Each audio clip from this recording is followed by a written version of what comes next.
आपण बघाल की मराठा समाजाला आरक्षण देण्याचं काम देवेंद्र फडणवीस साहेबांनी केलं हे संपूर्ण महाराष्ट्रातल्या मराठा समाजाला माहीत आहे।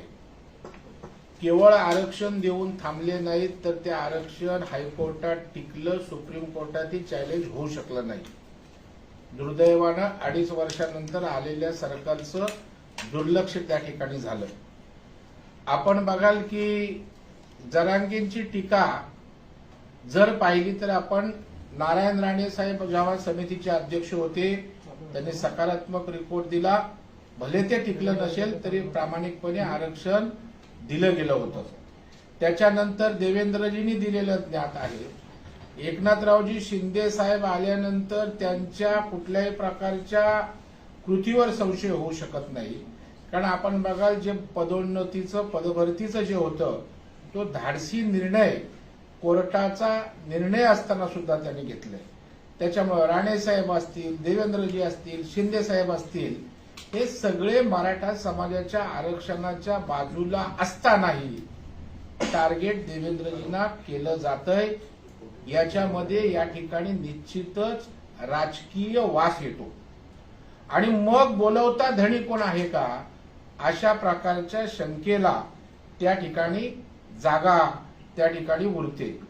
आपण बघाल की हे सरकार मराठा आरक्षणाच्या बाजूने आहे। एकही भाजप नेता असेल, देवेंद्रजी असेल, शिंदे साहेब असेल, मराठा आरक्षणाच्या विरोधात भूमिका घेतलेली आपल्याला त्या ठिकाणी दिसणार नाही, परंतु राजकीय उद्देशानं टार्गेट करण्याचं काम त्या ठिकाणी सुरू आहे। मराठा समाजानं गर्दी काय पहिल्यांदाच बघितली नाही।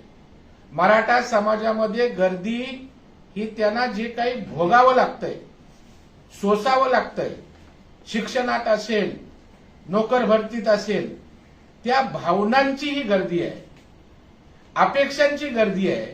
मराठा समाज कुठल्या नेत्याला बघून गर्दी करत नाही। आपण बघा लाखोंचे मोर्चे झाले, कुठलाही नेता नव्हता, मराठा समाज उत्स्फूर्तपणे लाखोंचे मोर्चे त्या ठिकाणी निघाले आणि कुणीही मराठा समाजाला भडकवू शकत नाही। त्या लाखोच्या मोर्चांच्या माध्यमातून मराठा समाज गर्दी असतानाही लाखोंची शांततेत मोर्चा काढू शकतो। हा आदर्श जगासमोर मराठा समाजाने घालून दिला। त्याच्यामुळे मराठा समाज शिक्षित आहे, समज आहे, त्याला भडकावण्याचं कोण काम त्या ठिकाणी करू शकत नाही। आपण बघाल की देवेंद्र फडणवीस साहेबांवर जाणीवपूर्वक ते एका विशिष्ट समाजाचे असल्यामुळे टीका होतोय असा माझा स्पष्ट आरोप आहे।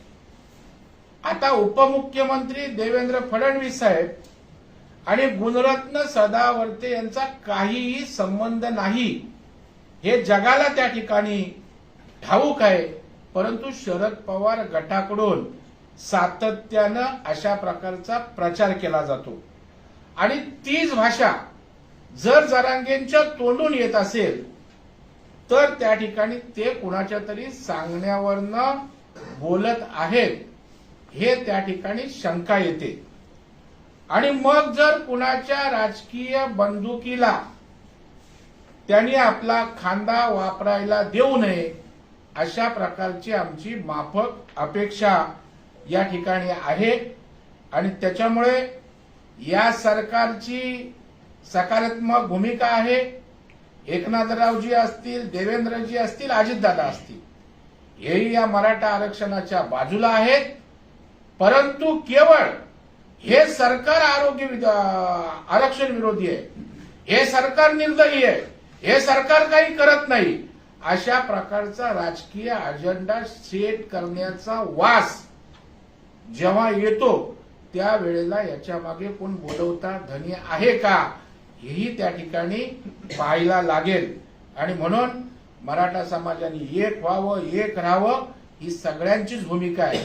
आम्हालाही त्या ठिकाणी कुठल्याही पक्षात असले तरी पक्षातीत सगळी लोक मराठा समाजाच्या भूमिकेशी ठाम आहेत, परंतु गर्दी जमली म्हणून त्या ठिकाणी कुठल्या तरी राजकीय पक्षाला पोषक भूमिका आणि कुठल्या तरी राजकीय पक्षाला नेत्याला टार्गेट करण्याची भूमिका मराठा समाजाला त्या ठिकाणी पसंत नाही, कारण समाजाची सार्वत्रिक भावना असते. कुणा एकाचं किंवा नेत्याचं मत मराठा समाजासाठी नसतं. कुठेतरी तुमचा उद्देश हा जरांगे पाटलांच्या मागे हे शरद पवार गट आणि इतर आहेत, विरोधक आहेत असं वाटतं, ज्या प्रकारे तुम्ही टीका करता? आपण एक बघाल की त्यांच्या तोंडून जी भाषा येते, मला सांगा देवेंद्र फडणवीस साहेबांना टार्गेट करण्याची काय गरज आहे?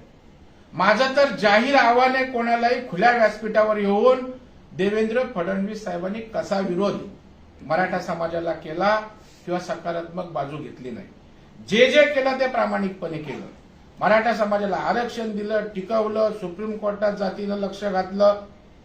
मराठा समाजाला वसतिगृह देणं असेल, सवलती देणं असेल, अनेक प्रकारचे त्या ठिकाणी कोर्सेस असेल, परदेशात जाण्याचं शिष्यवृत्ती असेल, या सगळ्या गोष्टी अत्यंत प्रामाणिकपणे दिल्या असताना जर कोणीतरी आपल्या राजकारणासाठी त्या ठिकाणी कोणाचा वापर करत असेल आणि एखादी गोष्ट होत असेल तर ती आम्हाला मान्य नाही. आणि देवेंद्रजींवर करूनही अशा प्रकारचे जर कोणी बिनबुडाचे आरोप करेल तेही आम्ही सहन करणार नाही.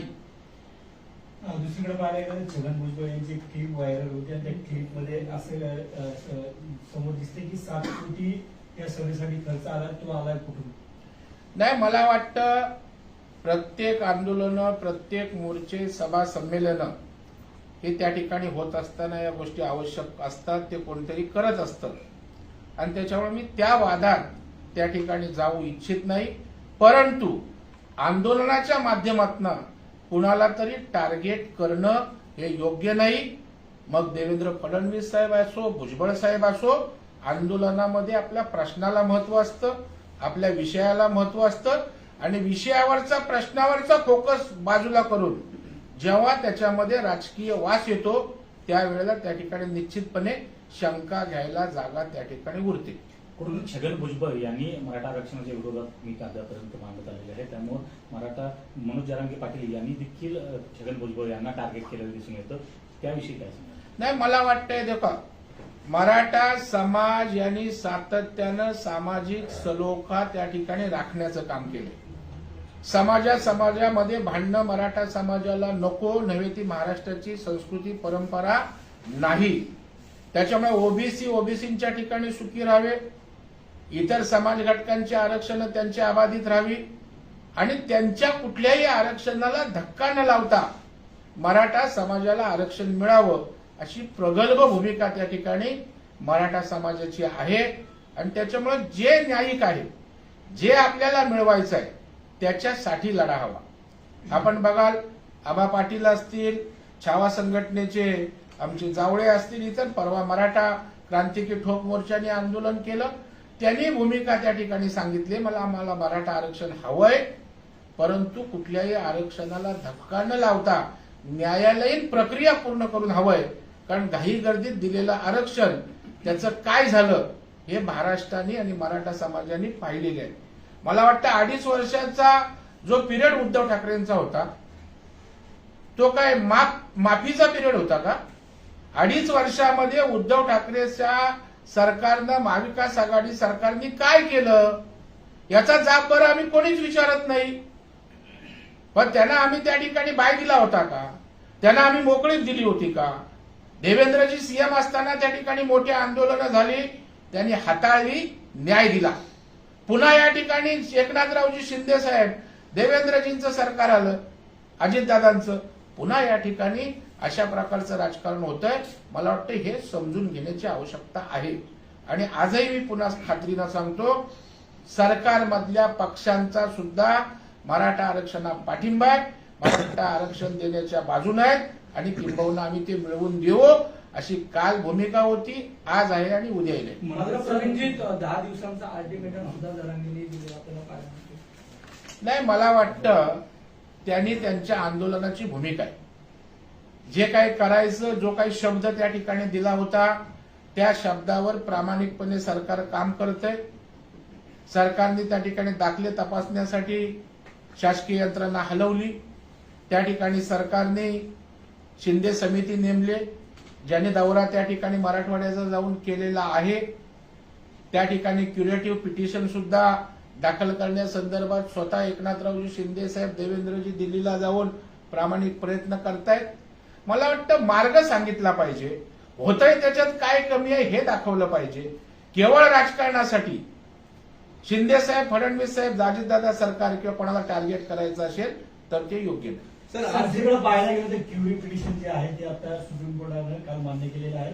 त्यामुळे कुठेतरी मराठा आरक्षणासंदर्भात तिढा जो आहे तो आता सुटायच्या मार्गावर दिसून येतो. एक लक्षात घ्यावा, मी अत्यंत छातीटोकपणे सांगतो की एकनाथरावजी शिंदे या राज्याचे मुख्यमंत्री आहेत. त्यांना मराठा आरक्षण द्यायचं आहे. आतापर्यंत अनेक मराठा समाजाचे मुख्यमंत्री होऊन गेले. काय त्यांनी केलं मराठ्यांसाठी? मराठा समाजासाठी आरक्षणासाठी काय केलं? कुठल्या सोयी सुविधा दिल्या? यावर आम्ही बोलत नाही. परंतु आरक्षण दिलं तर एकनाथरावजी शिंदे साहेबच देतील. कोणाची ती धमक नाही, कोणाचा तो घास नाही. कारण त्यांच्या मदतीला सुद्धा ज्यांनी आरक्षण दिलंय ते अभ्यासपूर्ण असे या आरक्षणाचं नेतृत्व असणारे आमचे देवेंद्रजी आहेत. अजितदादा स्वतः त्या ठिकाणी आहेत. त्याच्यामुळे भावना या तिघांचीही मराठा समाजासाठी सकारात्मक आहे. आरक्षण दिलं तर हेच देतील. बाकीचे लोक केवळ राजकारण करत त्या ठिकाणी बसतील. दरेकर यापूर्वी जिथं सराटी ते लाठीच्या झाला त्यावेळेस सुद्धा देवेंद्र फडणवीस एकटेच होते. त्यांच्यावर भाजपकडून का महायुतीतून कोणी पुढे आलं नव्हतं. आता सुद्धा तुम्ही एकटेच पुढे येत आहे की देवेंद्र फडणवीस यांना हे करण्यात आले. एक बघता कुठेतरी महायुतीचे नेते कमी पडत आहे का? नाही, मला वाटतं कमी जास्तीचा प्रश्न नाही. जो करतो त्याच्या बाजूला ठामपणे उभी राहण्याची भूमिका किंवा तो संस्कार महाराष्ट्राचा आहे. म्हणून मी आज पत्रकार परिषद घेण्याचं कारण की दिल्यावर सुद्धा आरोपी बनायचं कारण काय? देवेंद्रजीने आरक्षण दिलं, टिकवलं, प्रामाणिकपणे त्या ठिकाणी मराठ्यांना सवलती मराठा समाजाला दिल्या आणि तरी तुम्ही आरोपीच्या पिंजऱ्यात उभं करणार असाल तर ते होणार नाही. आमच्यासारखी लोक येऊन त्या ठिकाणी बोलणार, वस्तुस्थिती समाजासमोर मांडणार. दरेकरजी, सदावर्ते फडणवीसांनी सोडलेलं पिल्लू असा आरोप देखील जरांगे पाटलांनी केलेला आहे. यावर काय म्हणतात? मला वाटतं फडणवीस द्वेषाची कावीळ काही लोकांना झालेली आहे.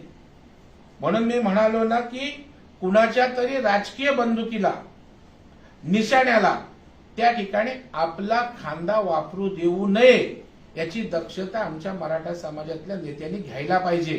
जी पूर्वी घेतली गेली होती. जे आंदोलन लाखोंचे 56-57 मोर्चे झाले, कोणी नेता नव्हता. आम्ही कुठल्याही राजकीय पक्षाचे आमदार, खासदार, मंत्री मोर्चाच्या शेवटी असायचो. नेतृत्वाचा हवास कुठल्याही नेत्याला नव्हता. म्हणून ते आंदोलन यशस्वी झालं. ज्या वेळेला नेतृत्वाची हवा आमच्या डोक्यात जाते त्यावेळेला आमच्या आंदोलनाला त्या ठिकाणी गालबोट लागतं, किंबहुना नुकसानीकडे जातं. हा इतिहास आतापर्यंतचा आहे. अजून एक प्रश्न आहे एक प्रश्न आहे. उदयनराजेंनी असं म्हटलेलं आहे की निवृत्त होण्याचं एक वय असतं. शरद पवारांना बोललेलं आहे की निवृत्त उदयनराजे असं म्हणतायत की आता मी स्वतः निवृत्त होतोय आणि शरद पवारांना देखील सल्ला दिलेला आहे की शरद पवारांनी आता निवृत्त होऊन मार्गदर्शन करावं. कसं म्हणलं यांच्याबद्दल? नाही, मला वाटतं आता शरद पवार मोठे नेते आहेत. मी त्यांच्यासमोर छोटा कार्यकर्ता आहे आणि त्यामुळे त्यांनी निवृत्त व्हावं की होऊ नये हा त्यांचा त्याने अंतर्मुखून विचार करायचा विषय आहे. परंतु मला वाटतं महाराष्ट्रामध्ये त्या ठिकाणी तरुण नेतृत्व पुढे आलं पाहिजे. त्या नेतृत्वाला मार्गदर्शन झालं पाहिजे आणि मला वाटतं त्या दृष्टीनं सगळ्यांनी भूमिका घेण्याची आवश्यकता धन्यवाद. ठीक आहे.